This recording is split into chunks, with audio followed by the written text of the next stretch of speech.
Welcome to Blue Devils Organization, Hacker Charlotte. You are now officially part of the team. Let's just wait for your partner to arrive before I give you your mission. Napairap na lamang si Charlotte. Inayos niya ang kanyang salamin habang matiim na tinititigan ng may-ari ng illegal organization na ito. Sa pagkakaalam niya, ang pangalan ng lalaking kaharap niya ay si Harry. Isa sa mga kinatatakutang mafia boss dito sa Italy. Magmula noong naging isang legal business ang organization nila Chad at Becca, naisipan ni Charlotte na mag-aral sa Italia patungkol sa information technology. Bukod dito, pinag-aralan niya rin ang nature ng hacking at iba pang bagay patungkol sa computer. Noong una nga, ay tutol pa ang kanyang kuya Chad. Ngunit, mas nanaig ang kagustuhan ni Charlotte na palawakin ang kanyang kaalaman. Nangako naman siya sa kanyang sarili na hindi na siya muli papasok sa mga illegal na organisasyon. Ngunit hindi niya naman alam na lalapitan siya nito kahit nasa Italia na siya. Isang simpleng project lang naman ang ginagawa niya. Pero aksidente niyang nahakang system ng Blue Devils. Sa sobrang bilis ng hacker ng organization na yon, ay nalaman agad ang information niya at natrack agad ang lokasyon niya. Ngayon nasa harapan na siya ng boss ng organization dahil lamang sa aksidenteng paghahack niya. Wala naman siya pakaalam sa organisasyon na yon. Pero sadyang mapilit si Harry. Si Harry ay nasa edad na 60 years old na, pero malakas pa rin. Kesa mamatay siya, mas pinili niya na lamang na umanib dito. Tahimik lang ang paligid habang hinihintay niya magiging partner niya. Sa katunayan, wala namang pakaalam si Charlotte dito. Ang gusto niya, umuwi dahil may tinatapos siyang assignment. Ikolo! Lumingon si Charlotte sa pintuan ng bumukas. Sa tagal niyang nasa Italia, marunong na rin siya magsalita. And Ikolo means, here he is. Pumasok ang isang lalaki. Nakasalamin ito at kulay brown ng buhok. May hawak itong laptop at ang suot nitong headphone ay medyo tabingi pa. Napairap si Charlotte. Iyon ba ang magiging partner niya? Tinitigan niya pa ang lalaki. Mas matangkad ng ilang inches dito si Charlotte. Sorry, I'm late. I've finished my assignment before coming here. Tugon ng lalaki. Napatingin ng lalaki kay Charlotte, saka ngumiti. Ngunit, normal lang siyang tinignan ng dalaga. Charlotte, he is Simon Liu. He is also a student in Polytechnic University of Milan. He is our hacker, and also the one who tracks you. Nginitian ni Simon si Charlotte, ngunit hindi siya pinansin ng dalaga. Napangiwi si Simon. Mukhang masungit ang magiging partner niya pero inaamin niya sa sarili na nagagandahan siya dito. Kahit nakasalamin ng dalaga, kitang-kita niya pa rin ang magaganda nitong mga mata. Napalunok si Simon saka umiwas ng tingin. Kailangan niyang mag-focus. Hindi siya pwedeng magka-crush. He is half Filipino as well. He can understand Tagalog. So you can communicate to him using your language. And also, kinuha ni Harry ang isang folder. Binigay niya ito kay Simon at Charlotte. That is your first mission. He is Marcos. He was the owner of Phoenix Sword. You need to find him and... Hindi na natapos ni Harry ang sasabihin na magsalita si Charlotte. Hacker lang naman kami. Hindi mamamatay tao. Ba't kailangan namin siyang patayin? Nangunot ang noon ni Charlotte na sikuhin siya ni Simon. Nagtataka naman siyang tinignan ni Harry. Marahil sa hindi naintindihan ang sinabi nito. Lalagyan natin ng chip ang ulo niya. At sa paraan na yun, matatalo natin ang organisasyon nila. Kasi malalaman natin ang bawat planong tumatakbo sa isipan niya. Napatangu-tango si Charlotte. Akala niya kasi papatay siya. Nilingon niya si Harry na hindi pa rin mapakali ang muka. Ngumiti siya dito. I'm excited to complete that mission, sir. Bagamat nagtataka, tumango na lamang si Harry. Okay then, you can go now. Good luck to your mission. Make me proud. Nauna nang tumayo si Charlotte at dire-diretsong lumabas ng silid. Mabilis naman siyang nasundan ni Simon. Napairap na lamang ang dalaga. Ngayon, na-stuck na tuloy siyang pagsilbihan ang organisasyon na hindi niya naman talaga sinalihan. Bukod sa buhay niya ay nakataya dito, mapapagalitan din siya ng kanyang Kuya Chad. Saan ka pupunta? Tanong ni Simon. Nilingon ito ni Charlotte. Huminto siya sa paglalakad at hindi na natiis na ayusin ang headphone ng lalaki. Nanlaki ang mata ni Simon sa gulat. Dahil mas matangkad sa kanya si Charlotte, ay medyo nakaangat siya. Ramdam niya ang amoy at hininga ng dalaga habang inaayos ito ang suot niyang headphone. There! Nakaka-bother kasi na hindi maayos eh. Lumayo si Charlotte. Nangunot ang noon nito nang makita na tulala ang binata. Hello? Crush kita. Nanlaki ang mata ni Simon sa sinabi. Agad niyang tinakpan ang kanyang bibig, saka umiwas ng tingin. Pakiramdam niya, bigla siyang namula. Mahina namang tumawa si Charlotte. Really? I mean, thank you. Malayo naman ang salitang crush kita sa thank you. Naiiling na sabi ni Charlotte. Muli siya nagpatuloy sa paglalakad. Bawat taong nadadaanan niya, kakaibang tingin sa kanya. Nang makalabas siya sa isang napakalaking building, ay agad dumiretso si Charlotte sa kanyang sasakyan. Napahinto siya nang mapansin na nakasunod pa rin sa kanya si Simon. Why are you following me? Ngumuso naman ito. Partner kita, kaya dapat nakasunod ako lagi sa'yo. No, I have my private life, Simon. Pero partner kita kapag partner laging magkasama. Hindi mo ako pwedeng iwan dito. Napakurap si Charlotte. Sa tuwing nagsasalita ng Tagalog si Simon, ay medyo may pagkaslang. Parang ang attractive tuloy pakinggan. Inaamin ni Charlotte na pogi si Simon. Lahat naman siguro na Italian people ay pogi. Pero ang isang to ay pandak. Sa sobrang dami na pwedeng mamanas sa lahing Pinoy, yun pa talagang pagiging pandak. No, umuwi ka na sa bahay niyo at magkita na lang tayo bukas sa university. May assignment pa akong gagawin. Please, Charlotte, let me come with you.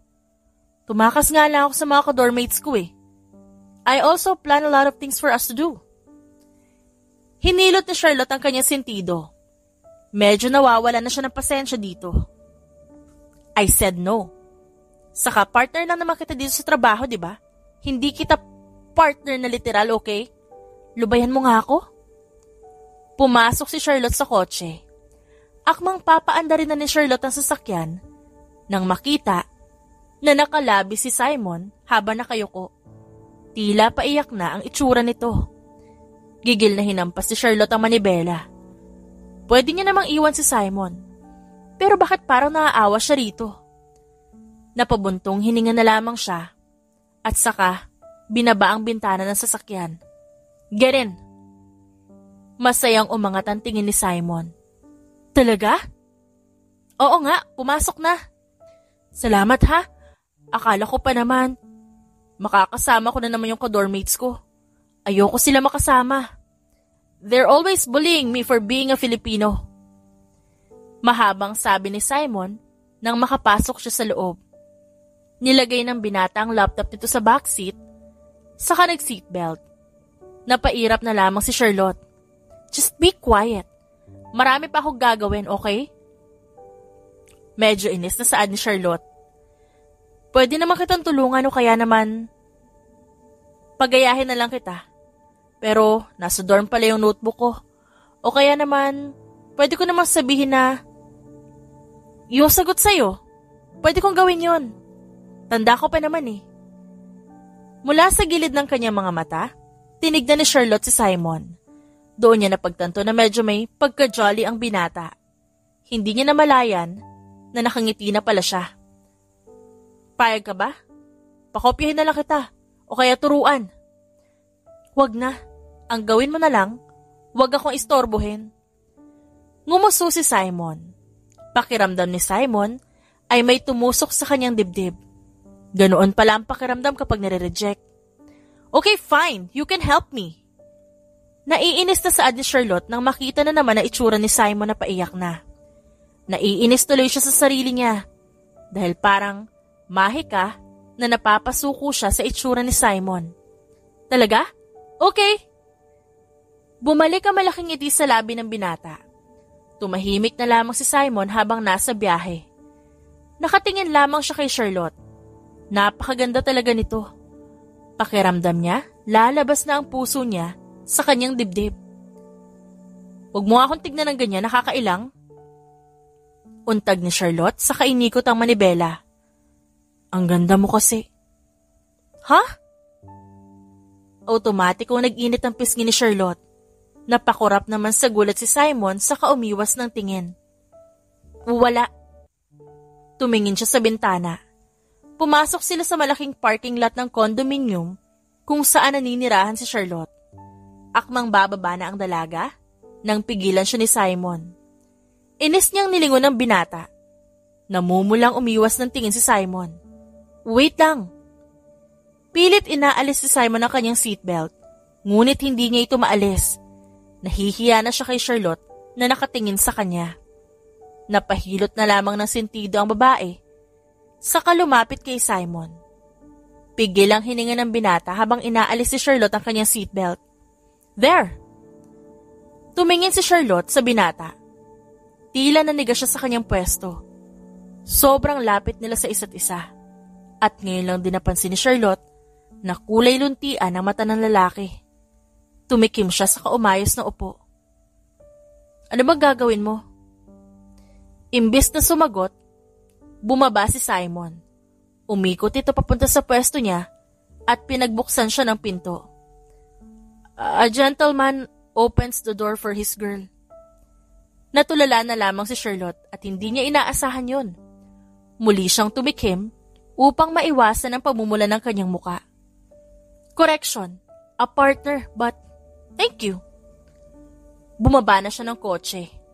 Kinuha ni Simon ang laptop niya sa backseat at sinara ang pinto. Pakiramdam niya, umiinit pa rin ang kanyang pisngi. Ano ba kasing pumasok sa isip niya at bigla niyang naisipang gawin yon? Hindi niya naman girlfriend si Charlotte. Partner niya lang naman ito. Tara na. Mabilis na sumunod si Simon kay Charlotte. Nasa first floor lang ang condominium ng dalaga, kaya madali lang silang nakarating. Pagpasok nila, napaawang ang bibig ni Simon. Sobrang linis ng unit ni Charlotte. Ibang-iba sa dorm niya. Bakit parang gulat ka?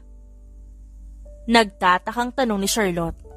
Nagtungo siya sa kusina upang kunin ang natitirang cookies na ginawa niya. Naupo naman si Simon sa couch. Here. Kinuha ni Simon ang cookies, saka ngumiti kay Charlotte. Ngunit nawala ang ngiti niya nang mapansin na wala itong salamin. Tila lalong gumanda ito sa paningin niya. Samantala, nagtatakang tinignan ni Charlotte si Simon. Dahil inalis niya muna ang kanyang salamin, dahil nagkakaroon na ito ng moisture. Ang ganda mo. Saad ni Simon. Hindi na napigilan na pitikin ni Charlotte ang noo ng lalaki. Nakangusong tinignan siya nito. Masakit yun ha? Kung ano-ano kasing pinagsasabi mo, kanina ka pa. Nakasimangot na sabi niya. Ayaw mo ba sinasabihan na maganda? Hindi naman sa ayaw, nakakailang lang. Saka umayos ka nga, Simon. Baka palayasin kita sa kondo ko. Oo na, sungit. Umirap na lamang si Charlotte. Naupo si Charlotte sa harapan ng kanyang computer, saka muling isinuot ang salamin. Sabi mo, tutulungan mo ako, di ba? Oo.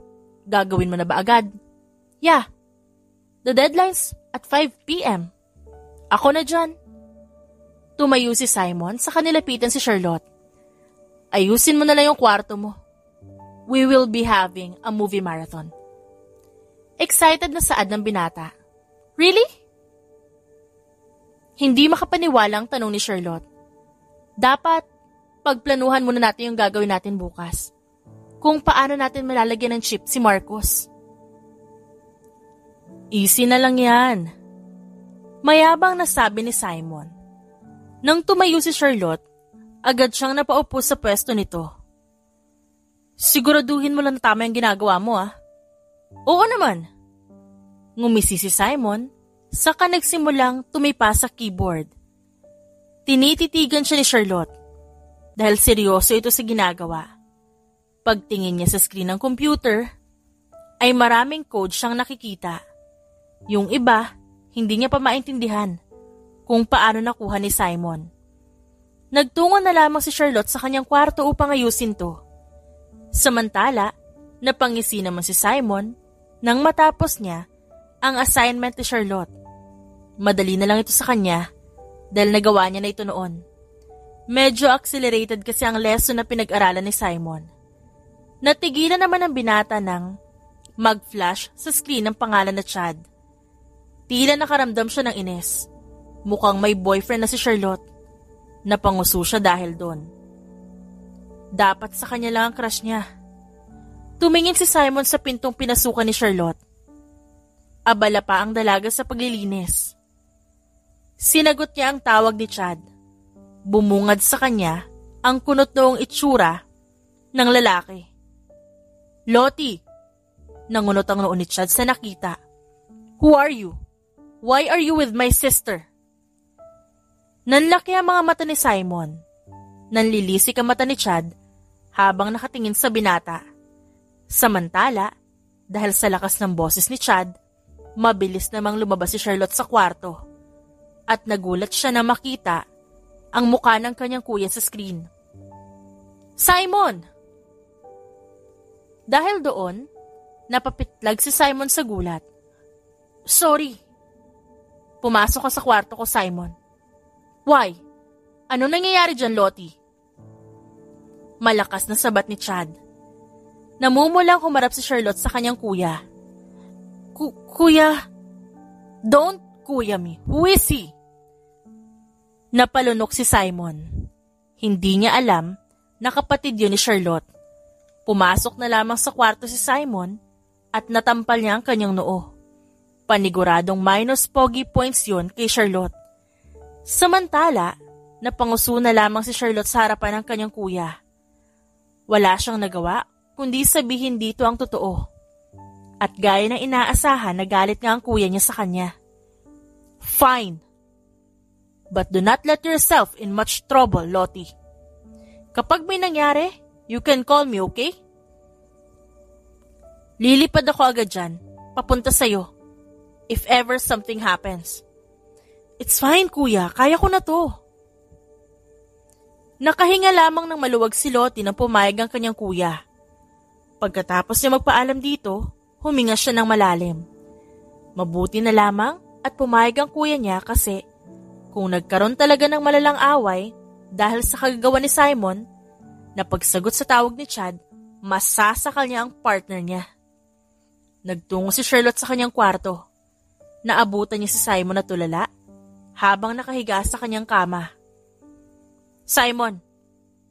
Tawag niya rito. Lumingon ito sa kanya. Umayos ito na upo sa hangumuso. Charlotte, sorry if I answered that call. I didn't... It's fine. Manood na lang tayo ng movie. Nakangiting saad ni Charlotte at naupo ito sa tabi ng binata. Hindi ka galit? Hindi, why should I? Besides, I should thank you. Nasabi ko na kay kuya ko anong sitwasyon ko ngayon. Nakahinga ng maluwag si Simon. Akala ko pa naman mawawala na ako ng crush. Ngumisi si Charlotte dito. Don't worry, you won't. Uminit ang pisngi ni Simon sa kaumiwas ng tingin. Mahinang tumawa si Charlotte sa katumayo. Binuksan niya ang flat screen TV bago bumalik sa pwesto niya kanina. What do you wanna watch? Imbis na sagutin si Charlotte, ay humiga si Simon. Niyakap nito ang isang una ni Charlotte. Why? Ayaw mo na bang manood? Nagtatakang tanong ni Charlotte dito. Nagulat na lamang ang dalaga nang makita itong umiiyak. Natameme siya. Sino nagpaiyak dito? Why are you crying? pakiramdam ni Charlotte ay nag-aalaga siya ng maliit na bata.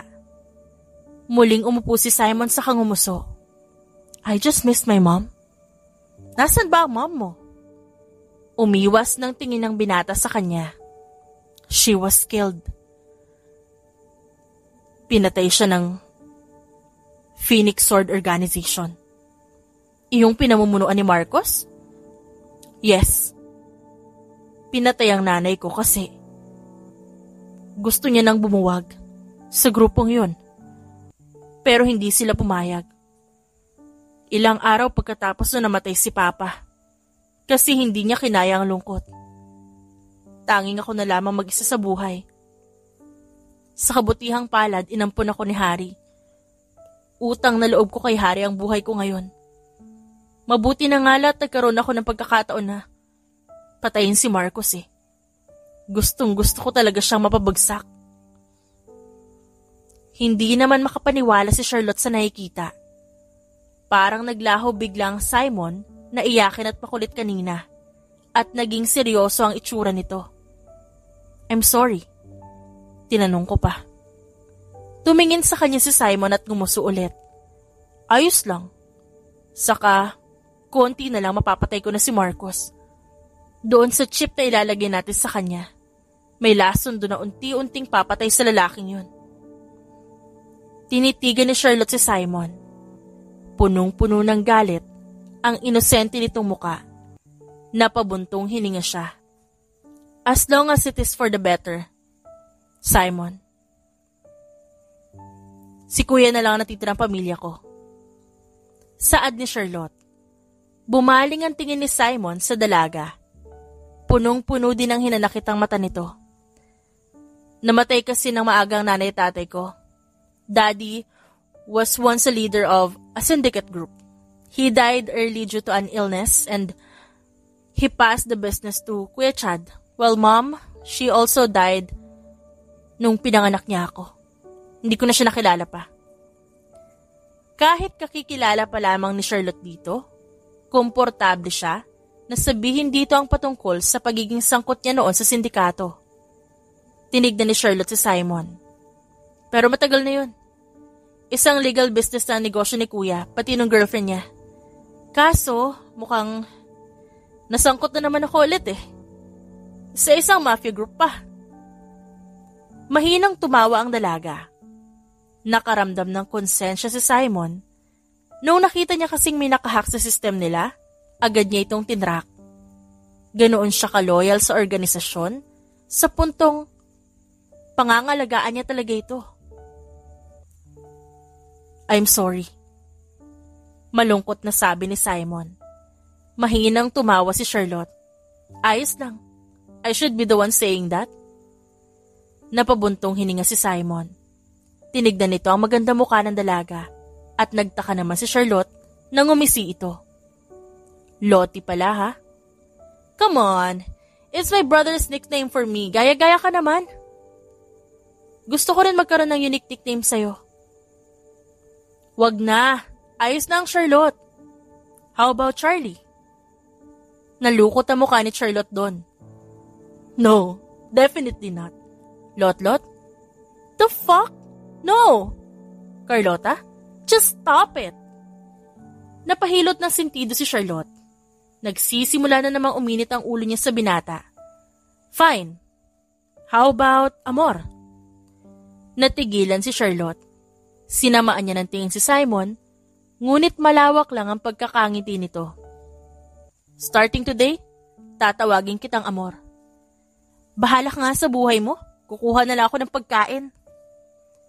Inirapan ni Charlotte ang binata sa katumayo. Dire-diretso siyang lumabas ng silid. Mahina pang sinampal ng dalaga ang kanyang pisngi. Ang ibig sabihin ng amor sa Italian ay love. Hindi niya maintindihan ang sarili kung bakit kinikilig siya. Kinurot niya na lamang ang sarili upang pigilan ng nagbabadyang ngiti sa kanyang labi. Samantala, nagpapagulong-gulong sa higaan si Simon. Malakas ang tibok ng kanyang puso habang impit na sumisigaw sa unan. Para siyang bading na uod na binudburan ng asin. Naalala niya kung paano mamula ang pisngi ni Charlotte nung tinawag niya itong amor. Hindi man lang umangal ang dalaga. May amor. Bulong pa niya sa sarili. Sa pangalawang pagkakataon, tumili siya. Kinabukasan, maaga pa lamang ay nasa parking lot na siya ng university. Bago umalis kahapon si Simon sa kanyang condominium, nag-usap pa sila na maghihintayan sa parking lot. Pareho kasi na may schedule sila sa araw na to. At base sa impormasyon na nakalap nilang dalawa, kasalukuyang nagtatrabaho bilang professor si Marcos sa university. Ngunit nasobrahan naman sa aga si Charlotte dahil alas 7 ng umaga ang usapan nila, pero alas 6 pa lang nasa parking lot na siya. Naalala ni Charlotte ang nangyari kahapon. Pagkatapos kasi ng pagpili ni Simon na itatawag sa kanya, nanood na lamang sila ng movie at nagkwentuhan. Napag-alaman nga rin ni Charlotte na matalino nga talaga si Simon, lalo na pagdating sa mga computers. Tinuruan pa siya ng binata ng ibang nalalaman nito bago umalis. Sa hindi malamang dahilan, nakaramdam ng kakaiba si Charlotte. Sanay na siya na mag-isa lang sa condominium unit. Ngunit, tila ba, ninanais niyang lagi na lang doon si Simon. Napatingin si Charlotte sa kanyang relo at napabuntong hininga. Wala pa rin ang binata. Bakit ba ang tagal nitong dumating? Hi, amor. Napapitlag sa gulat si Charlotte nang marinig ang boses ni Simon mula sa kanyang likuran. Paglingon niya, biglang natigilan si Charlotte. Ibang-iba ang itsura nito. Suot nito ang uniforme ng university na polo at pants. Nakaayos ng mabuti ang buhok na tila ba sinuklay ng 10 beses. Nakasalamin pa rin ito, ngunit hindi nakabawas ng aura ng lalaki. Pakiramdam ni Charlotte, biglang uminit ang mukha niya. Amor. Napakurap siya. At nakita si Simon na nakatayo sa harap niya. Simon! Nandyan ka na pala. Napangisi si Simon. Pogi ko, no? Naglalaway ka na eh. Agad na hinawakan ni Charlotte ang gilid ng kanyang labi. Ngunit sinamaan niya lang ng tingin ng lalaki nang wala naman siyang laway na nahawakan. Malakas na tumawa ang binata sa kanya. Inakbayan siya nito. Ang ganda mo pa rin talaga kahit nakasalamin ka. Tugon ni Simon. Umiwas ng tingin si Charlotte upang hindi makita ni Simon ang nagbabadya niyang ngiti. Bolero, ba't ang tagal mo? Ngumuso ang lalaki. Hindi ah. Actually, 5 a.m. pa lang nandito na ako. Dumating ako na 6 a.m. Wala ka naman. Kasi ang sabi mo 7 a.m. ang meet up. Kaya hindi mo na kita nilapitan. Sinunod ko lang naman yung instruction mo eh. Pakiramdam ni Charlotte, uminit bigla ang ulo niya.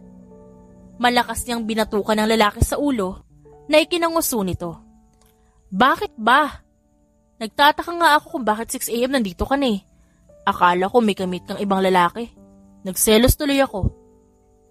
Dapat lumapit ka sa akin. Ang talino mo, ang bobo mo sa simpleng bagay. At least pogi. Tumahimik ka na nga. Hahanapin pa natin si Marcos. Nagsimula nang maglakad papasok si Charlotte. Nanatili pa rin nakaakbay ang lalaki sa kanya. Nais mang alisin ito ni Charlotte, ngunit tila ayaw gumalaw ng kamay niya. Nagmukha tuloy silang magkarelasyon habang naglalakad sa hallway ng campus. Samantala, ngiting-ngiti naman si Simon habang naglalakad. Hindi niya maiwasang kiligin dahil katabi niya ang pinakamagandang babaeng nakilala niya. Sa sobrang excited na makita itong muli, naging maaga nga siya. Madalas naman siyang late sa klase. Pero dahil sa isang magandang dilag ang kikitain niya, tiniis niyang magising ng maaga kahit halos alauna na siya ng umaga nakatulog dahil sa ingay ng kanyang dormmates. Habang naglalakad sa hallway, napansin ni Simon ang isang pamilyar na lalaki sa hindi kalayuan. Agad na kumulo ang kanyang dugo. Nang makita si Marcos, I saw him. Saad niya. Nagtataka siyang tinignan ni Charlotte. Who? Marcos. Tumingin si Charlotte sa lalaking tinitignan nito. Kaedaran lamang ito ni Harry. Mag-isa itong nagbabasa sa ilalim ng puno. Paano natin siya lalapitan? Maraming babaeng nakapaligid sa kanya. Ani Charlotte. May itsura kasi kahit papano si Marcos. Kahit medyo kulubot na ang mukha nito at puti na rin ang buhok. Ako na muna ang bahala. Inalis ni Simon ang pagkakaakbay kay Charlotte. Akmang maglalakad na ito palayo nang hawakan siya ng dalaga. Anong ikaw na ang bahala? We're partners. Inis na tugon ng dalaga sa kanya. Mukhang balak sarilinin ng lalaki ang misyon nilang dalawa. Sakat sa itsura ni Simon, ay tila nais na nitong patayin ng matanda. Nasa eskwelahan kaya sila? Baka magkaroon sila ng violation at ma-expel sa eskwelahang yun. E di double dead siya sa kuya niya. Don't worry, hindi ako gagawa na masama. Kakausapin ko lang siya as professor student. Tapos, papupuntahin ko sa janitor's room. Hindi ba natin pwedeng gawin yun na magkasama? Ngumuso si Simon. Kung sasama si Charlotte, hindi niya matatalisod ang professor. Ayaw niyang makita ni Charlotte kung paano niya tatalisudin ang matanda. Minus pogi points siya rito kung sakali. Kaya ko rin naman. Sinamaan ang tingin ni Charlotte ang lalaki. Simon, tell me, what are you planning to do? Fine. Tatalisudin ko kasi si Prof. Marcos. Ayaw ko makita mo. Minus pogi points na ako. Paano kita maliligawan yan? Natameme naman si Charlotte. Hindi niya kinakaya ang pinagsasasabi ni Simon. Napaka-straightforward nito. Liligawan mo ko? Oo, pero hindi pa ngayon. Pagkatapos ng misyon, ayos ba? Ngumisi pa ang binata. Napatampal na lamang sa noo niya si Charlotte. Fine, okay? Just don't let yourself in danger. Okay, amor? Kinindatan ni Simon ang dalaga, saka tumakbo patungo kay Marcos. Saktong nagring naman ang bell, hudyat na simula na ng klase. Napatingin siya kay Simon, na malayo na sa kanya. Mamaya ko na nga lang sasabihin sa kanya. Maiintindihan niya naman siguro. Saad ni Charlotte sa sarili, bago nakisabay sa mga estudyanteng tumatakbo patungo sa mga classrooms nito. Sa kabilang banda, nang malapitan ni Simon si Marcos, huminga siya ng malalim. Inalala niya ang misyon niya. Kailangan lang malagyan ng chip ang ulo nito. At ang chip na ang bahalang pumatay dito. Mahinang kinalabit ni Simon si Marcos. Nagtataka siyang tinignan ng matanda. Good morning. How can I help you? Nag-igting ang panga ni Simon. Hindi niya maintindihan ang sarili kung bakit parang ang gaan ang loob niya kay Marcos. Bukod pa rito, parang ang bait ng pagkakangiti sa kanya. Ganun na rin ang mga mata nito. Marahan siyang tumikim. Sir, I want you to. Hindi na niya natapos pa ang sasabihin nang tumayo si Marcos at yakapin siya. Nanlaki ang mata niya sa gulat. Sabi ko na, I know you.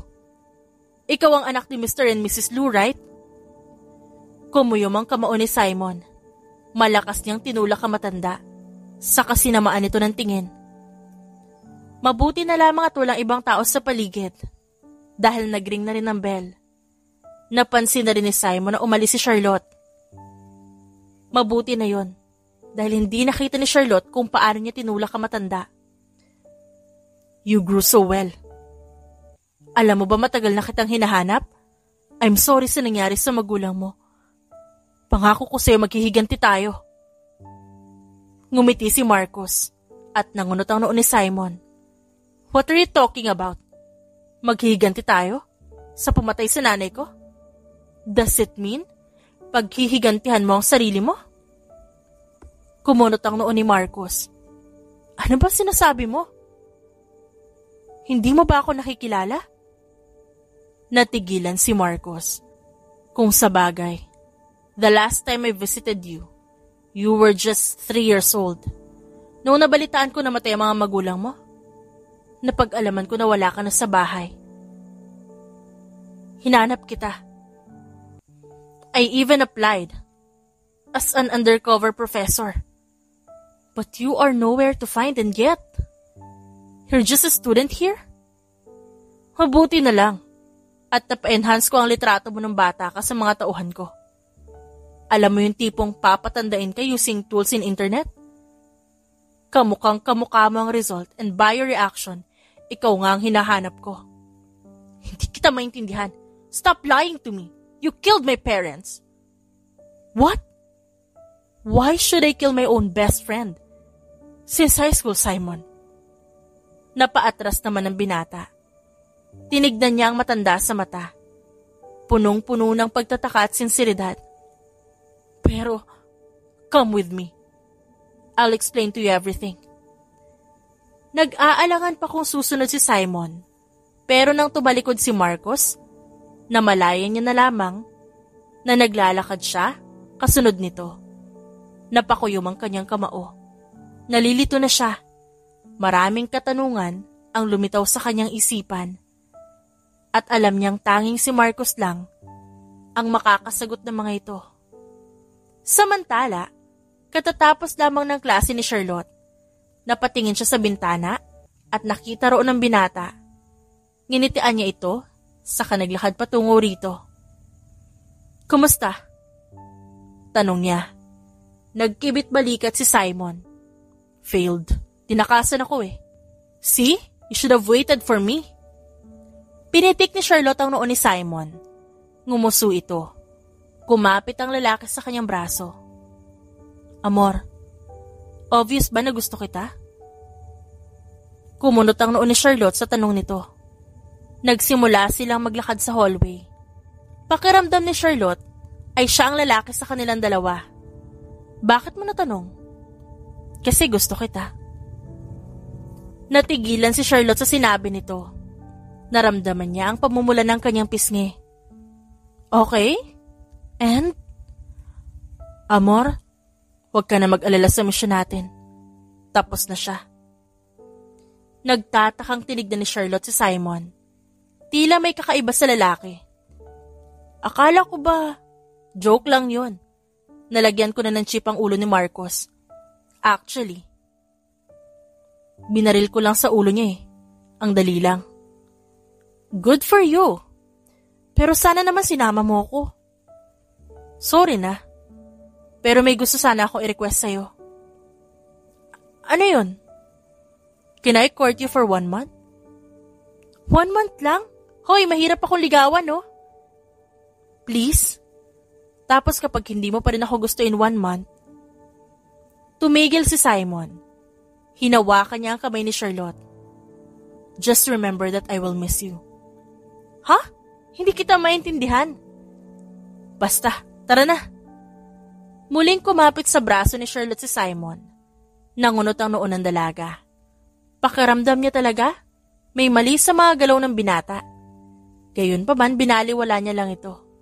Mukhang pinagbibiro lang naman siya nito. Pagkatapos ng araw na yun, ay nireport na nila kay Harry ang nangyari. At naging official member si Charlotte na kahit pa paano ikinatuwa nito. Naisip kasi ng dalaga na lagi niya makakasama at makikita si Simon. Inamin ni Charlotte na medyo nagkakagusto na nga siya rito, pero hanggat maaari pinipigilan niya. Nais niya pang makilala ang binata. Gaya ng sinabi ni Simon, walang araw na hindi siya binisita nito sa condominium. Halos araw-araw ay nasa labas sila at nagde-date. Kung hindi naman ay nasa condominium, naglalaro o kaya naman nagkukwentuhan. Sa isang buwan na yon, hindi maiwasang makaramdam ng kakaibang kilig at saya si Charlotte. Napapansin niya ang sariling napapatawa na siya ni Simon at lumalakas na rin ang pagtibok ng kanyang puso. Madalas niya rin mamiss si Simon na dapat hindi niya nararamdaman. Ngunit mas lamang pa rin talaga ang unti-unting pagkakagusto niya sa binata. Masaya na rin naman si Charlotte na kasama ito. Ngunit napapansin niya na sa huling linggo, bago matapos ang buwan, madalas itong mag-sorry sa kanya o magsabi na mamimiss daw siya nito. Wala namang kaalam-alam sa nangyayari si Charlotte, pero inaamin niyang kinakabahan siya. Kaya naman nang matapos ang isang buwang panliligaw ni Simon, naisipan niyang sagutin ito. Hindi niya na rin mapigilan ang puso niya. na tanging si Simon lang ang ginusto. Nagtungo si Charlotte sa hideout ng Blue Devils. Sa pagkakaalam niya, may duty ngayon si Simon dito. Pagpasok niya sa opisina ni Simon, nangunot ang noo niya. Wala roon ang lalaki. Wala na rin ang mga gamit nito. Pagtingin niya sa pintuan, pumasok si Harry. Harry, did you move Simon's room? Do you know where he is? Itinago ni Charlotte ang kamay na nagsisimula ng manginig. Hindi siya mapakali. Dapat sinalubong na siya ni Simon pero wala ito dito. Malungkot siyang tinignan ni Harry. He just resigned, Charlotte. This is why I also ask your presence because you'll be occupying his room. Biglang nanigas sa kinatatayuan niya si Charlotte. Pakiramdam niya, biglang bumigat ang kanyang dibdib. Where is he? Did he tell you? Hindi niya maintindihan kung bakit biglang umalis si Simon at bakit hindi man lang ito nagpaalam sa kanya. Nanumbalik sa isipan niya ang sinabi nito noon na kapag hindi niya pa ito sinagot sa loob ng 1 buwan, mamimiss siya nito. Ibig bang sabihin, plano na talaga ng binata na umalis? No, I'm sorry. Naikuyom ni Charlotte ang kamao. Sobrang dami niyang tanong kay Simon. Bakit siya nito iniwan bigla?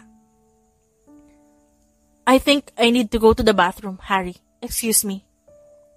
Tinalikuran ni Charlotte si Harry. Imbis na sa banyo dumiretso, nagtungo siya sa kanyang sasakyan. Napatulala na lamang siya. Sobrang sakit sa pakiramdam na hindi man lang nagpaalam sa kanya ang taong gusto niya, na ngayon ay sa tingin niya mahal niya na. Napayuko na lamang si Charlotte. Hindi niya na alam ang gagawin niya. Ang sakit-sakit ng nararamdaman niya. Damang-dama niya ito sa kaibuturan ng kanyang puso. Hanggang sa natagpuan niya na lang ang kanyang sarili na umiiyak. Samantala, nakatingin si Simon sa bintana ng eroplano. Maglalanda ang sinasakyan nilang eroplano sa Pilipinas. Are you ready? Tanong ni Marcos. Huminga ng malalim si Simon sa katumango. Buo na ang desisyon ni Simon. Kailangan niyang ipaghiganti ang kanyang mga magulang sa tulong ni Marcos. Kahit kapalit ito ay ang pag-iwan niya sa taong mahal niya. Lumipas ang 3 buwan magmula nung maiwan ni Simon, si Charlotte sa Italy. Katatapos lamang ng school year ni Charlotte at pinapauwi siya ng kuya niya para sa gagawing sorpresa kay Becca. Sa ilang buwan na yun, naging isang ganap na hacker si Charlotte sa Blue Devils. Wala siyang ibang ginawa kundi hanapin kung saang lupalop ng mundo ito pumunta. Mahal ng dalaga si Simon at nangako siya sa sarili niyang hahanapin niya ito. Sa kabutihang palad, natagpuan niya ito sa Pilipinas. Sumakto naman na kailangan niyang umuwi doon.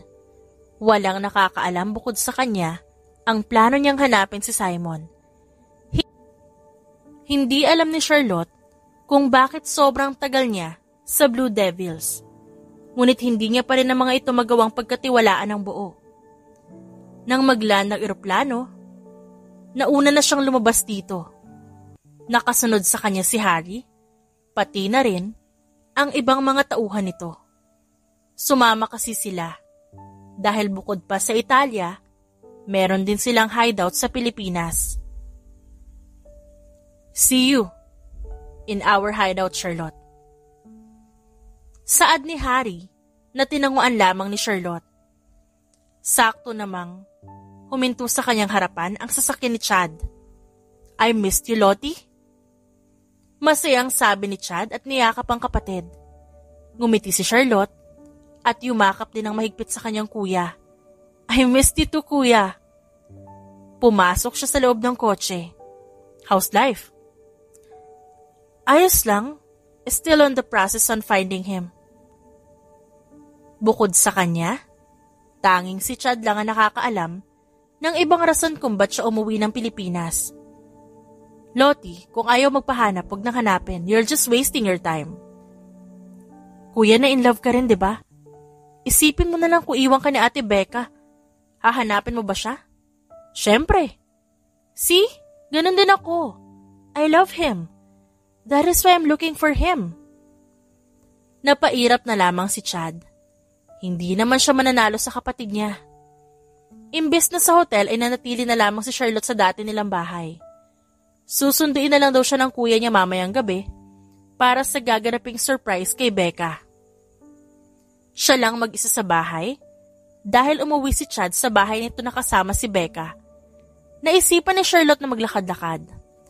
Halos mag-iisang taon na rin magmula nung huli siyang makatungtong dito sa Pilipinas. Wala pa rin itong pinagbago maliban na lang sa isang malaking bahay. Mukhang kakatayo lang nito. Akmang lalampasan nito ni Charlotte nang mapansin niya ang isang lalaki nagpo-push up. Natigilan siya. May mat naman sa ilalim ng puno, kaya hindi ito nahihirapang mag-push up sa sahig. Pamilyar ang likuran ng lalaki sa kanya at parang nakita niya na ito noon. Pilit inaalala ni Charlotte kung saan niya ito nakita nang tumayo ito. Kinuha nito ang isang towel na nakasabit at humarap sa pwesto niya. Pakiramdam ni Charlotte, tumibok ng malakas ang kanyang puso, kasabay ng panalaki ng kanyang mata. Bagamat wala na itong salamin sa muka, medyo lumaki na rin ang katawan, hindi pa rin ito nabago ang pagmumukha ng binata. Pakiramdam ni Charlotte, nag-init ang kanyang mga mata, at unti-unting bumagsak ang luha dito. Ang lalaking kanyang minamahal ang kanya nakita, si Simon. Napatingin si Simon kay Charlotte. Ninitian niya ito ngunit laking gulat niya nang tinignan lamang siya nito ng walang emosyon saka pumasok sa loob ng bahay. Napaatras si Charlotte. Hindi ba siya nito nakilala? Gustuhin man niyang tawagin ng binata pero nawindang siya na makita si Marcos na lumabas ng bahay. Naglakad ito patungo sa kanya. Bago pa man siya makita, mabilis na tumakbo pabalik ng bahay si Charlotte. Napahawak siya sa kanyang dibdib. Anong ibig sabihin ng nakita niya? Bakit magkasama sa iisang bahay si Marcos at Simon? Kaaway niya ito sa pagkakaalam niya. Maraming katanungan sa isipan niya at alam niyang si Simon lang ang makakasagot nito. Samantala, nagulo ni Simon ang kanyang buhok. Muli niyang nakita si Charlotte. Pinuntahan kaya siya nito rito? Ang alam niya lang ay si Harry ang dumating sa Pilipinas. Kaya nga siya naghahanda para sigurin na ito. Pero hindi niya naman nakalain na pati si Charlotte kasama. Napabuntong hininga siya. Ang ganda pa rin ng dalaga. At kung paano tumibok na mabilis ang puso niya noon, ganun pa rin ngayon. Kinagabihan, katatapos lamang ng surprise ng kuya niya kay Becca, hindi mapakali si Charlotte. Gusto niya nang umalis dahil balak niyang pasukin ang bahay ni Simon. Kailangan niya ng eksplanasyon. Napatingin siya kay Chad at Becca. Halos langgami ng mga ito sa sweetness. You can go. I'll cover up for you. Tugon ni Gia. Napatingin siya sa dalaga. Nilingon siya nito sa kangumiti. Salamat ha. You're welcome. Sige na. Lakad-takbo ang ginawa ni Charlotte upang malagpasan sina Chad at Becca. Paglabas niya ng bahay, agad siyang dumiretso sa kanyang kotse. Habang nagmamaneho, hindi niya maiwasang kabahan. Hindi niya alam kung bakit natatakot siya. Huminto si Charlotte sa medyo kalayuan. Kinuha niya ang kanyang mga gamit at sinuot ang mask. Naglakad siya sa bakuran ng bahay. Bukas ang pinto roon kaya mabilis siyang pumasok. Dahan-dahan lamang kanyang ginagawang paghakbang. Madilim ang paligid at wala man lang katao-tao. Umakyat si Charlotte sa second floor. Napansin niya ang kaisa-isang kwarto na nakabukas. Mukhang yun nga ang kwarto ni Simon. Mabilis ang kanyang ginawang paghakbang. Pumasok siya sa pinto ng kwarto at laking gulat niya nang makitang nakahubot-hubad si Simon. Umawang ang kanyang bibig. Sino ka? Gulat na sabi ni Simon. Agad naman siya nagtakip ng mata. Si Charlotte.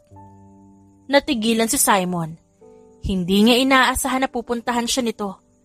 Nakaramdam siya ng kilig sa katawan ngunit mabilis niya itong inalis sa sistema niya. Kailangan niya munang kalimutan ang pag-ibig niya rito hanggat di niya pa napapatay si Harry.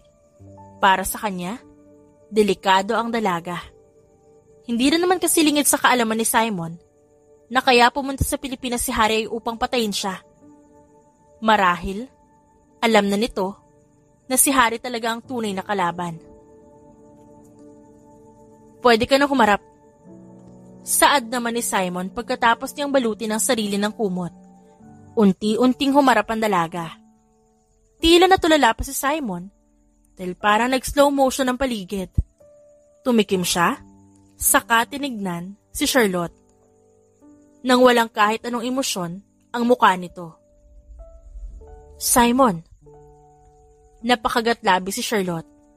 Masaya siya na nakikita niya ang binata pero parang may mali dito. Who are you? Pakiramdam ni Charlotte ay biglang gumuho ang mundo niya. Hindi mo na ako nakikilala? Who are you? Bakit ka nag-trespass sa bahay ko? Do you know that it is a crime? Saad ng binata sa kanya. Napakurap naman si Charlotte. Hindi niya alam ang nangyayari. Simon, huwag ka naman magbiro ng ganyan. Ako ito si Amor? Medyo pumiyok pa ang boses ni Charlotte. Amor? Wala akong kilalang Amor. Tumalikod si Simon. Umalis ka na, bago pa kita ipahuli sa pulis. Napaatras si Charlotte. Naglaho bigla ang excitement niya. Gusto niyang yakapin ang lalaki pero hindi niya maintindihan kung bakit hindi siya nito maalala. Simon, I was your friend in Italy. Please umalis ka na. Wala akong kilalang katulad mo. Hindi nga rin ako pumunta ng Italy eh. Uminit ang gilid ng mga mata ni Charlotte. Napayuko siya. Pakiramdam niya bigla siyang nanghina. Umalis ka na! Napatalon sa gulat ang dalaga. Imbis na umalis, niyakap niya si Simon mula sa gilid.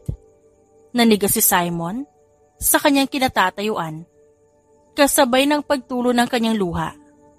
Maya-maya humiwalay si Charlotte saka umalis ng kwarto niya. Mabilis na bumalik sa sasakyan si Charlotte.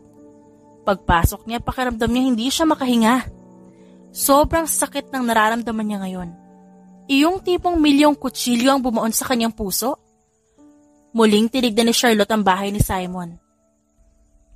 Gusto niya itong balikan, pero baka itaboy lang naman siya nito.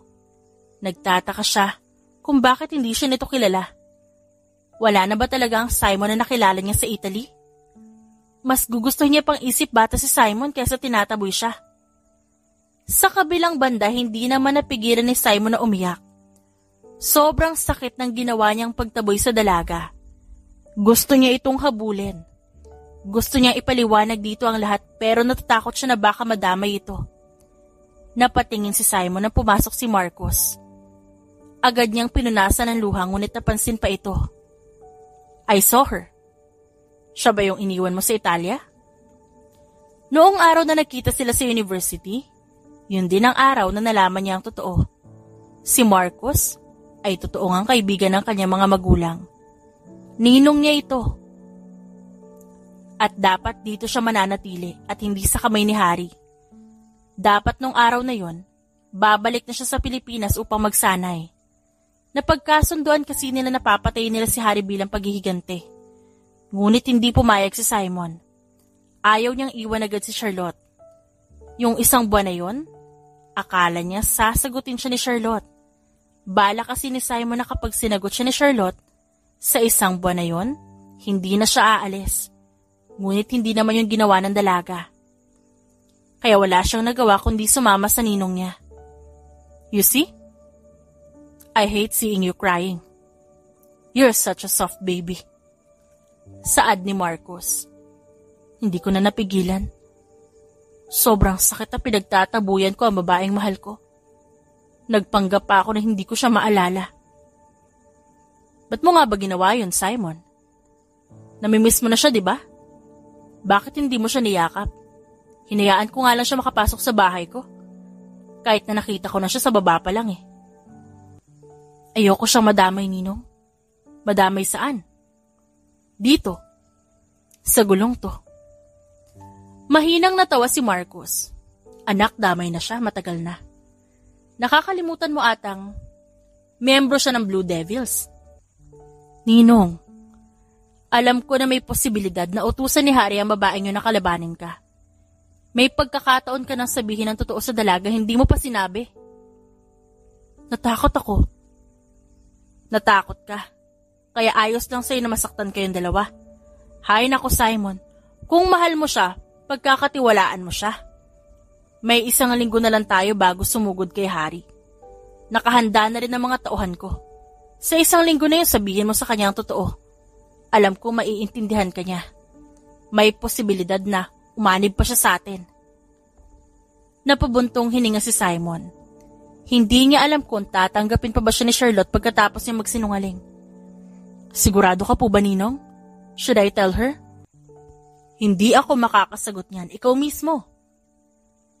Tinuro ni Marcos ang kanyang dibdib. Listen to your heart this time. Ngumiti si Marcos. Ginulo nito ang buhok ni Simon bago lumabas ng kwarto. Napabuntong hininga muli si Simon. Kailangan niya makinig sa puso niya at ang tanging nais ng puso niya ay makasama ang babaeng minamahal niya. 1 linggo na ang nakalipas pagkatapos ng pangyayaring yon. Halos 1 buong araw nagkulong si Charlotte sa kanyang kwarto. Sa kabutihang palad, hindi naman siya pinupuntahan pa ng kuya niya dahil abala ito sa pagsasaayos ng kasal nila ni Becca. Ayaw niya rin namang istorbohin ito, kaya hinahayaan na lamang siya ni Chad. Sa buong linggo, pasilip-silip si Charlotte sa bahay ni Simon. Kadalasan ay tuwing umaga habang nag-workout, kahit tinataboy siya ni Simon, wala siyang pakialam. Alam niyang may dahilan ng binata kung bakit yun ginawa. Hindi niya basta-basta titigilan si Simon. Dahil para kay Charlotte, para na rin siyang nagbitiw ng 25 karat gold kapag sinukuan niya si Simon. Bukod dito, sa 1 linggo, napapansin din ni Charlotte na abala sila Harry. Sa tuwing pumupunta siya rito, lagi sila nag-a-assemble ng baril o kaya naman nagsasanay. Pakaramdam nga ni Charlotte, wala man lang siyang kaalam-alam sa nangyayari sa paligid. Ngayon nga nakatambay lang siya sa veranda ng bahay. Umalis na lang siya sa hideout ni Harry dahil wala naman siyang ginagawa doon. Mas pipiliin pa ni Charlotte na pagbasdan si Simon sa malayo kesa tumulong sa Blue Devils. Napabuntong hininga si Charlotte. Kahit anong silip niya sa teleskopyo niya, hindi niya makita si Simon. Naiirita na siya. Nasa na ba ang lalaking yun? Ayos ka lang ba? Mukhang inis na inis ka. Wala kasi si Simon eh. Nasa na ba yun? Biglang natigilan si Charlotte. Wala naman siyang kasama sa bahay. At paglingon niya, halos malaki ang mata niya na makita si Simon. Nabitawan niya ang hawak na telescope. Kaya pala pakiramdam ko lagi may nakatingin sa akin eh. Sambit ni Simon. Napagdesisyonan nga ni Simon na sabihin ang totoo sa dalaga. Simon, uminit ang sulok ng mga mata ni Charlotte. Naalala mo na ba ako? Malungkot siyang tinignan ng binata. Hindi na niya napigilan pa at niyakap niya na si Charlotte. Hindi kita kinalimutan, amor. Pero bakit sabi mo? Nagsinungaling ako sa'yo. Humiwalay sa yakap si Charlotte. Naupo si Simon sa isa pang upuan na nasa veranda. Let me explain everything to you. Noong araw na sinabi ko sa'yo na nagawa ko yung misyon natin kay Marcos, nagsinungaling ako sa'yo. Ang totoo niyan, ninong ko si Marcos. Dahil sa nalaman, nagulat naman si Charlotte. Paano? Ang mga magulang ko ay kaibigan na ni Ninong simula high school. Noon, magkakasama sila sa isang organisasyong tinatawag na Phoenix Sword, ang kalaban ng Blue Devils. Pansamantala na bumuwag si Mama at Papa sa Phoenix Sword upang magbagong buhay sa Italy, ang hometown ng aking tatay. Noong unang buwan, maayos pang namumuhay doon ang mga magulang ko. Hanggang sa nasangkot sila sa isang away at aksidenteng naging kasapi ng Blue Devils. Nagtampo pa nun si Ninong kasi sumanib sila sa kaaway pero hindi yun naging dahilan para maging magkaaway sila. Naging isa sa mga respectful member ng organization si Mama at Papa. Sobrang nagustuhan ni Harry ang performance nila. Huminga ng malalim si Simon. Masakit pa rin sa kanya na ikwento ang kinwento sa kanya ng ninong niya. Kaso biglang nabuntis si Mama. Sinubukan nilang mag-resign kasi gusto na talaga nila ng panibagong buhay pero hindi pumayag si Harry. Napag-alaman kasi ni Harry na ng mga oras na yon, dating miyembro ng Phoenix Sword ang mga magulang ko. Akala ni Harry lilipat ulit sila kay Ninong. Kaya nagalit ng lubusan si Harry. Nung pinanganak ako, maayos pa ang pamumuhay namin. Hanggang sa nag-3 taong gulang ako. Doon walang awang pinatay si Mama at Papa. Naniniwala ako na dahil yun sa takot na baka mapabagsak na mga magulang ko si Harry. Bukod kasi sa pagiging magaling na miyembro, marami ring alam ang nanay at tatay ko. Itinago nila ako sa cabinet. May sulat pang araw na matatagpuan ako doon. Pero nung pumunta raw si Ninong, wala na ako. Nandoon na ako sa poder ni Harry. Sa mga taon na lumipas, naging utu-utu ako, Amor. Ang tanging nasa isip ko ay si Ninong ang pumatay sa kanila. Pero nasa harapan ko palang tunay na mamamatay tao. Kaya ba umalis ka? Bakit di mo ako sinama? Babalik ka naman kita eh. Ayoko kasi madamay ka, Amor. Gusto ko ligtas ka. Kaya nagpanggap din ako na walang maalala. Paano ka naman nakakasiguro na ligtas ako sa kamay ni Harry? Napatay niya nga mga magulang mo eh. Ako pa kaya? Hindi ka niya papatayin kasi hindi ka umaalis sa grupo niya. Ako kasi sapilitan lang ako umalis. At kaya sila nandito sa Pilipinas para patayin ako at ayoko madamay ka doon, Amor. Napayuko si Charlotte. Hindi niya magawang magalit kay Simon dahil alam niyang kaligtasan niya lang ang nais nito. Imbes na magsalita, niyakap niya na lamang ang lalaki. Naghiwalay lamang sila ng pagkakayakap nang humahangos na lumapit sa kanila si Marcus, dahilan para mapatayo silang dalawa.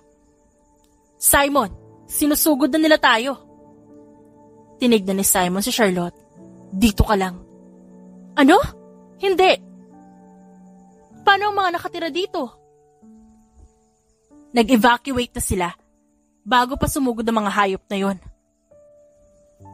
Dumilim ang mukha ni Simon.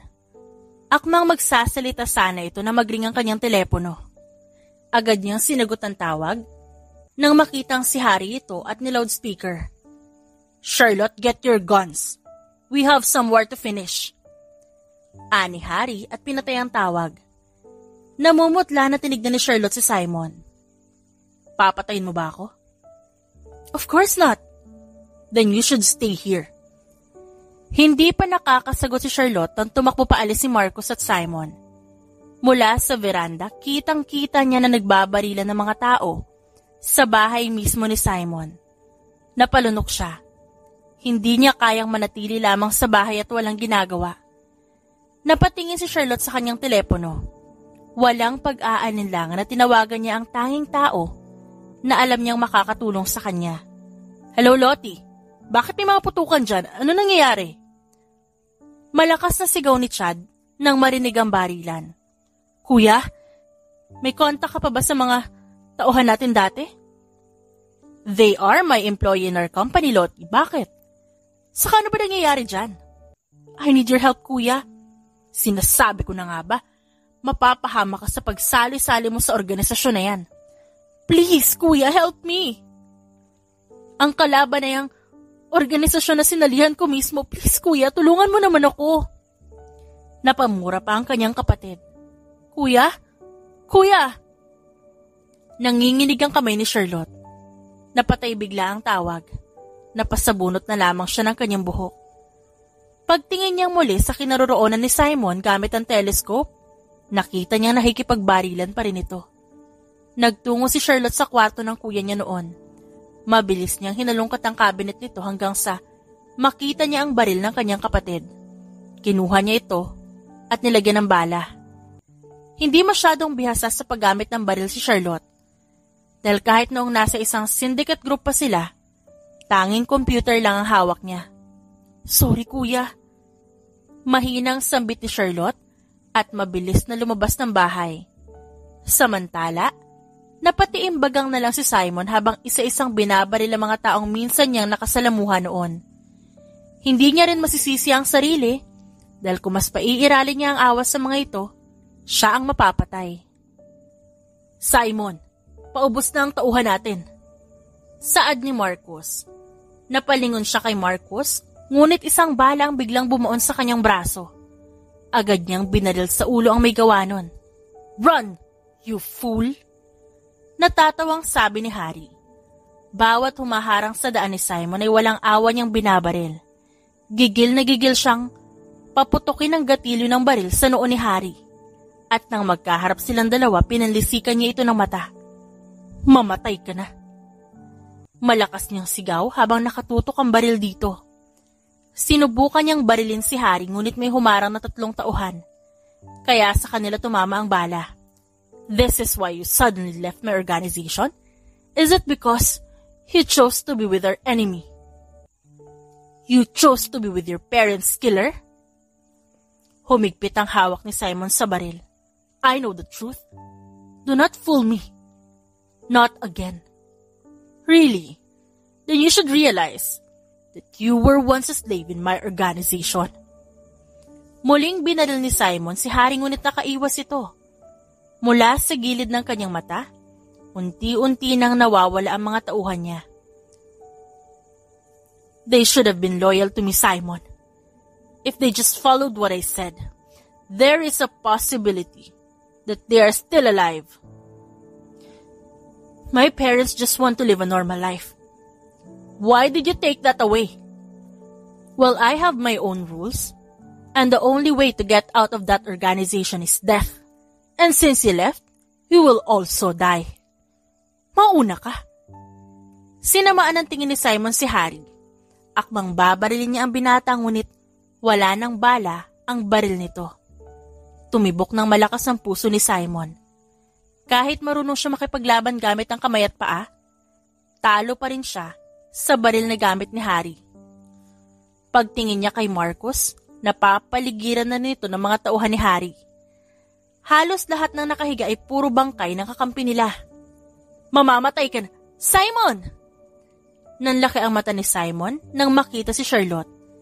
Isa-isang binaril ng dalaga ang mga tauhan ni Harry na nakapalibot kay Simon at Marcus. Isa kang traidor! Sigaw ni Harry. At akmang kakalabitin ang gatilyo ng baril nang lumipad ito bigla. Pagtingin ni Simon, ay naroon na si Chad. Sa likuran nito ay may sasakyan, kung saan isa-isang bumaba ang mga armadong lalaki. Hinipa ni Chad ang uso ng baril. Trying to kill my sister? Kuya! Pakiramdam ni Charlotte maiiyak na siya. Dumating ang kuya niya. Kill them! Agad na hinilan ni Simon ang kamay ni Charlotte palayo roon. Kinuha niya ang baril na hawak ni Charlotte. Please stay here. Pero, just listen to your boyfriend, Lottie. Nakasimangot na sabat ni Chad habang nakikipagbarilan din.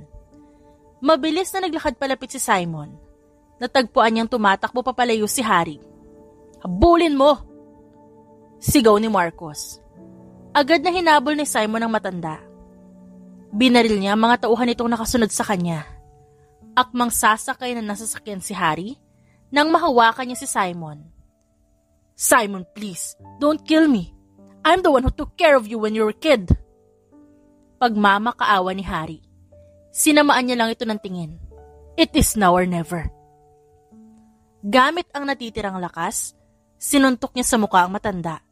Inuntog niya ito sa pinto ng sasakyan at bahagyang lumayo. Goodbye, Sir Harry. Kinalabit ni Simon ang gatilyo ng baril. Saka pinutok ang bala sa ulo mismo ni Harry. Walang emosyon niyang pinanood kung paano nawala ng hininga ang lalaking pumatay sa kanyang ina at ama. Napaluhod si Simon. Tapos na. Nakapaghiganti na siya. Simon! Tawag ni Marcus. Tumingin siya sa kanyang ninong sa hangumiti. Tapos na, ninong. Napaghiganti ko na sila. Niyakap naman ni Marcus ang inaanak. Samantala, mabilis na tumakbo si Charlotte kay Simon at napasinghap siya na makitang duguan na si Harry. Simon? Umangat ang tingin ni Simon sa kangumiti.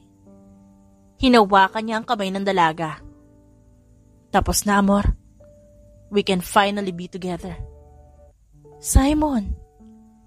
Nakagat ni Charlotte ang kanyang ibabang labi. Hindi niya na napigilan pa na yakapin ng lalaki. Why do I feel so bad?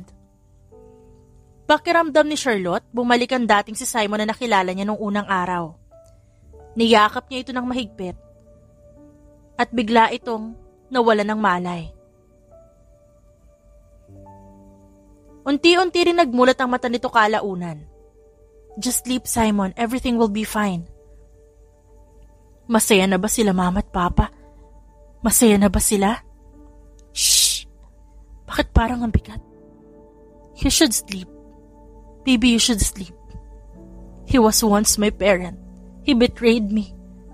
I know, Simon. Just please. Please. Magpahinga ka muna. Humigpit ang yakap niya kay Charlotte. Malumanay na hinahaplos ni Charlotte ang kanyang buhok. Sleep for now, Simon. At tila mahika na nakaramdam ng antok si Simon. Ipinikit niya ang kanyang mga mata. Kailangan niya ng pahinga. Samantala, nang maramdaman na tulog na si Simon, bumaling siya kay Marcos. Ito na ang bumuhat sa inaanak.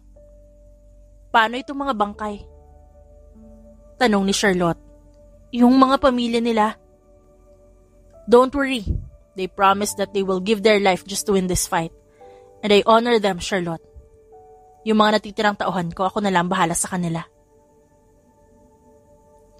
Sasabihin ko sa mga tauhan ko na tutulong sila. Sabat naman ni Chad. Tumangulang si Marcos bago naglakad papasok sa mansyon habang daladala si Simon. Akmang maglalakad na siya palayo nang pigilan siya ni Chad. Young lady, you have some explaining to do. Pagharap niya, seryoso siyang tinitigan ni Chad kaya napanguso siya. Sorry, kuya. Agad namang lumambot ang ekspresyon ng kanyang kapatid at niyakap siya. I understand. And I love you, Charlotte. Hindi ka po galit? Yes, I am mad. Parang tuta na napanguso at yumuko si Charlotte. But I forgive you. I know that you did that because you love him. Mabuti na lang at on time ako dumating. Paano na lang kung nabaril ka ng lalaking to? Napapitlag si Charlotte nang barilin ni Chad ang walang buhay na katawan ni Harry. Kuya? Fine, sorry. Alam ba ni Ate Becca ang tungkol dito? Well, about that, isusumbong kita. Joke! Malakas na tumawa si Charlotte, kaya napangiti na lamang si Chad.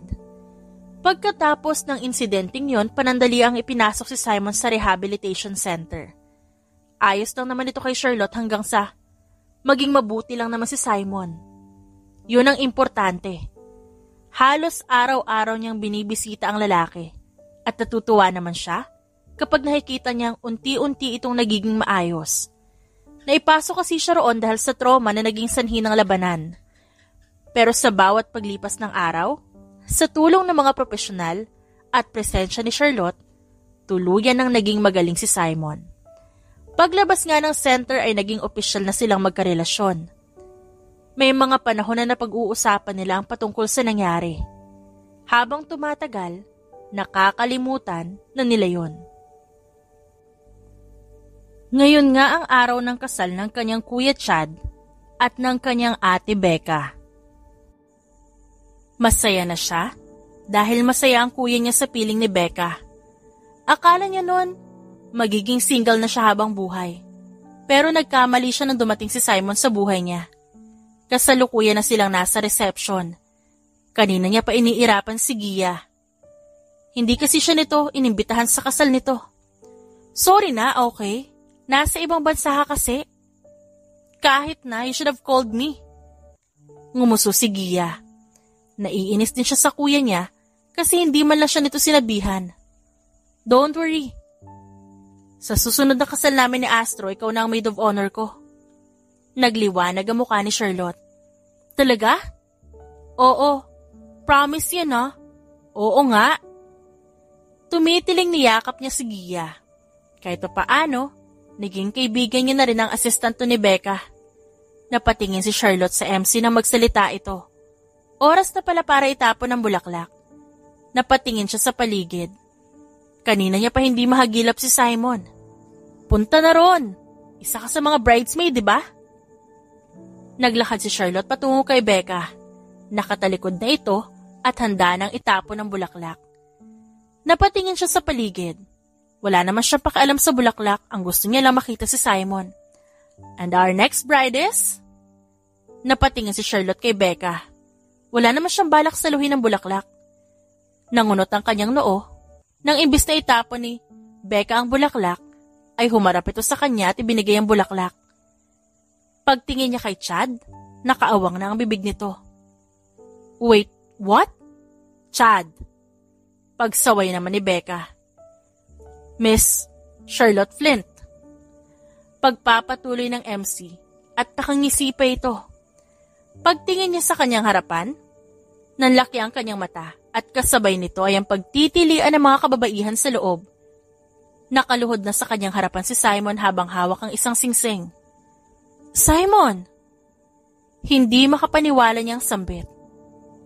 You've been with me through the ups and downs, Amor. I also want you to be part of me. Until death. Now, Charlotte Flint, with the blessing of Chad Flint. Wala naman akong blessing dyan eh. Sabat ni Chad. Chad, stop! Muling suway ni Becca na ikinatawa ng lahat ng naroon. Mangiyak-ngiyak na tinignan ni Charlotte si Simon na nakangusuna naman. Ulit! Aniya. Charlotte Flint, with the blessing of Chad Flint. No! Mabilis na tinakpan ni Becca ang bibig ni Chad. Chad Flint and Becca Rosales Flint, will you marry me? Tuluyan ang tumulo ang luha ni Charlotte. Mabilis siyang tumango. Malamang oo. Malawak ang ngiti na isinuot ni Simon ang singsing sa kanyang daliri. Ikaw talaga? Kaya pala wala ka kanina eh. Pero ba't sa kasal pa ni Ate Becca at Kuya Chad? Tama. Sabat naman ni Chad. Ako ang nakaisip, Lottie, huwag ka mag-alala. Nakangiting sabi ni Becca. Sinamaan ito ng tingin si Chad na kanina pa bumubulong-bulong. Nakakagulat ka, Simon? Excited na ako maging asawa ka eh. Di ba alam mo naman na crush lang kita noon? Pa-fall ka kasi. Sus, tignan ko nga kung ma-fall ka rin dito. Nanlaki ang mata ni Charlotte nang halikan siya ni Simon. Si Marcos ang naunang pumalakpak sa dalawa na sinundan naman ng iba. Nang maghiwalay ang kanilang labi, nahihiyang umiwas ng tingin si Charlotte. Oo na, hulog na oh. At least sinalo. Ngumisi si Simon at niyakap niya ang kanyang fiancé. I love you, Amor. I love you more, Simon. Wala nang ibang hihilingin pa si Charlotte. Ngayon niya masasabi na magbabagong buhay na siya. Kasama ang pamilya, kasama si Simon, pati na rin ang bubuuin nilang pamilya sa isa't isa. Marami man silang napagdaanan, na marami pang pagsubok at alam nilang patuloy itong darating sa kanilang buhay. Alam naman ni Simon at Charlotte na sa isa't isa pa rin sila babagsak. At ang kanilang pagsasamahan ay panghabang buhay. The End. Thank you for listening to our Wonderful Stories Daily. Maraming salamat sa walang sawang pagsuporta sa aming main channel na Rendell Tagalog Love Stories. Kayo ang dahilan kung bakit patuloy kami sa pagbibigay ng mga kwentong kinagigiliwan ng nakararami. At kung nais nyo na iba pang kwento, magtungo lang sa isa pa naming channel na The Rendell Stories Audiobook. Don't forget to subscribe at sama-sama tayong ma-entertain, kiligin, at makisaya. Maraming salamat po.